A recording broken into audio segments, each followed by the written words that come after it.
actually, much like back pain. Another condition that doesn't discriminate by age or physical fitness is epilepsy. It's more common than you might think. 87 people are diagnosed with it every day in the UK.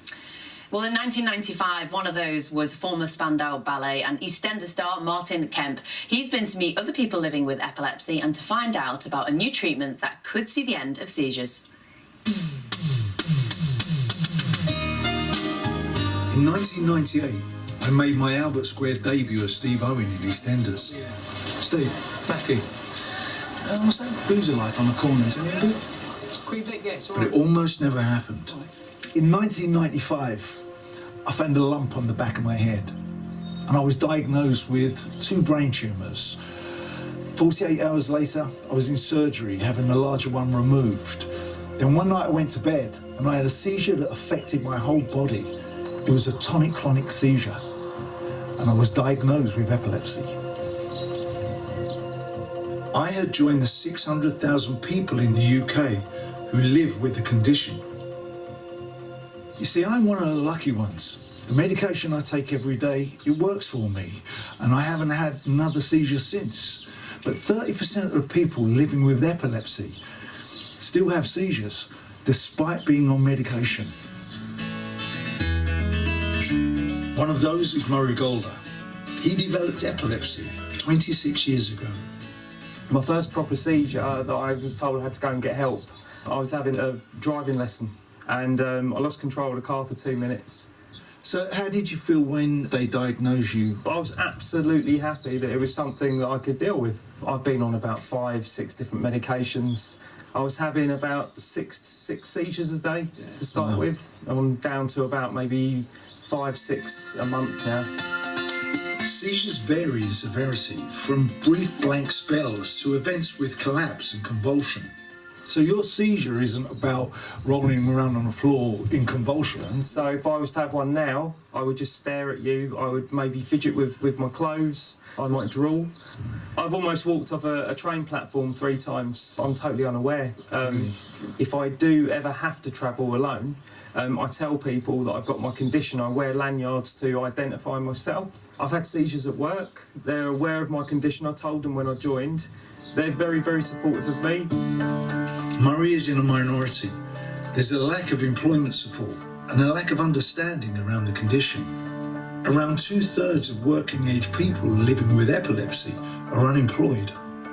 Every day, 87 new people are diagnosed with epilepsy, and it can develop at any stage of life. Like me, writer Grace Upcroft developed epilepsy in her 30s.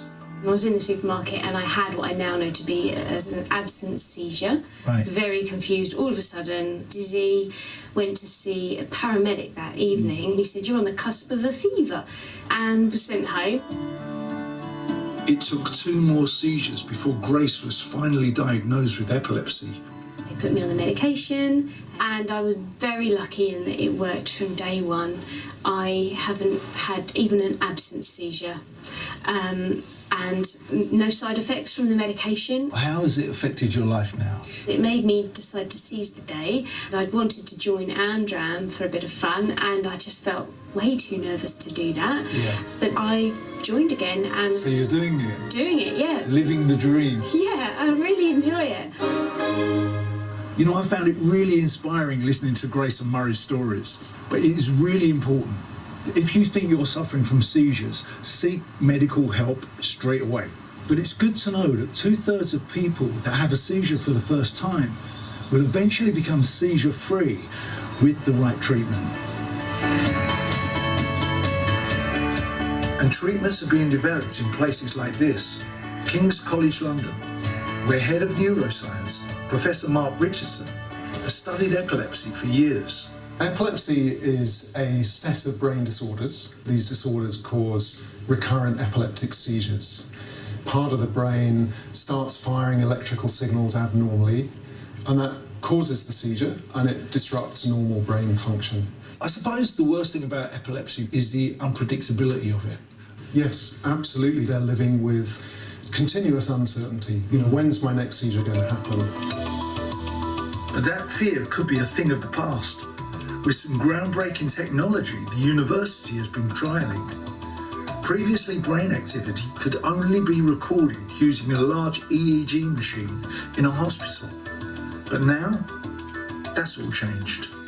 What we have access to is a miniature electronic chip that you can just slip under the skin on the head and the scalp. It's implanted just under the skin. And then that device can be used to record the electrical brainwaves all the time. And it's a little bit like using a weather satellite to watch weather systems developing. And then we can use that information to make a forecast about how likely is it that a person would have a seizure over the next period of time.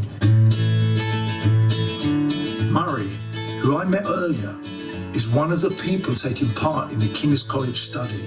He had his implant fitted under a local anaesthetic and keeps it connected to a small recording device that he wears around the clock.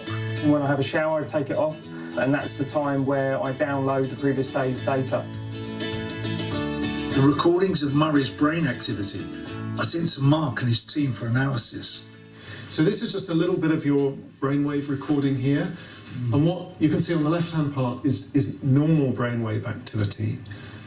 And then here, you can see the brainwave activity is completely different. It goes on for a couple of minutes, and then it starts to fade away and get back to normal brainwave activity. So we can absolutely confirm that what you recorded in your diary there was an epileptic seizure. It's hoped that by recording a lot of seizures, the team will be able to start to spot brainwave patterns to help give users some warning. Murray, what would it mean to you in the future to be able to forecast your seizures, to know when they're coming? I've had trips, falls, I've almost walked off that train platform. If I was able to know if a seizure was coming, I'd be able to take precautions. It could save my life. And if eventually the uncertainty around unpredictable seizures can be improved, and a condition that so many of us suffer from, including myself, can be understood better, then it really is a huge step forward and a real positive thing.